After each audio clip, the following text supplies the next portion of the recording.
আমরা আজকে কুলপুকুরে মায়ের মন্দিরে পুজো দিতে এসেছিলাম।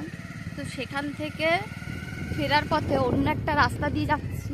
পুরো রাস্তাটা হচ্ছে কাঁচা রাস্তা আর পুরো গ্রামের পরিবেশ। অনেক দিন পর এরকম কাঁচা রাস্তাতে গাড়িতে যাচ্ছি। আর এই যেগুলো হচ্ছে নারকেল গাছ, আর এদিকে পুরো ধান,